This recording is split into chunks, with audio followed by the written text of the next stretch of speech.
بسم اللہ الرحمن الرحیم۔ سامعین کرام، آج ہم جس بات پر آپ سے گفتگو کرنا چاہتے ہیں وہ ہے تلخ سرنجاں۔ سرنجہ تلخ جو ہے، یہ اللہ پاک نے ایک ایسی جڑی بوٹی بنائی ہے جو ہمارے جسم کے اندر جتنی بھی دردیں ہیں، جتنی بھی تکلیف دہ جو فضا بن جاتی ہے، اس کو حل کرنے کے لیے اللہ پاک نے تلخ سرنجہ پیدا کی ہے۔ یہ ہمارے مری کے علاقے میں، انگلستان میں، اور یہ لورالائی اور مالاکنڈ اس علاقے میں یہ کثرت سے پائی جاتی ہے۔ اس کے اندر اللہ پاک نے یہ افادیت اور اس میں ایک ایسا خاص نسخہ رکھا ہے، اللہ پاک نے اس کے اندر ایک تاثیر رکھی ہے کہ جوڑوں میں درد ہو، گھٹنے میں درد ہو، جوڑوں میں درد ہو، یا جسم کے اندر کسی جگہ پر درد ہو، تو یہ تلخ سرنجہ جو ہے اس کو کور کرتی ہے۔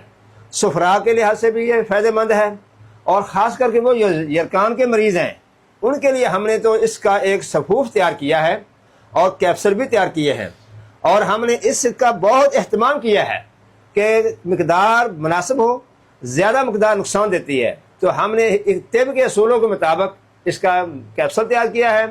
جس مریض کو بھی اس کی ضرورت ہو، وہ ہم سے وہ کیپسول یا پاؤڈر منگوا سکتے ہیں۔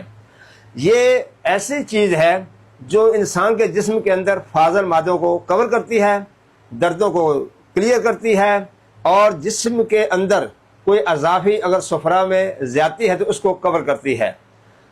جتنے بھی مریض ہیں، اس کے استعمال سے بے شمار لوگ شفا پا چکے ہیں، اور اس کا احتیاط صرف یہ ہے کہ اس کو اچھے طریقے سے اور مناسب مقدار جو طبیب نے متعین کی ہے اس کے مطابق استعمال کریں، پھر ہی فائدہ دے گی۔ اپنی مرضی اس میں بالکل استعمال نہیں کرنی چاہیے۔ ویسے بھی یہ بات ذہن میں بٹھا لیں، کوئی بھی دوائی طبیب کی مرضی اور طبیب کے مشورے کے بغیر استعمال نہیں کرنی چاہیے۔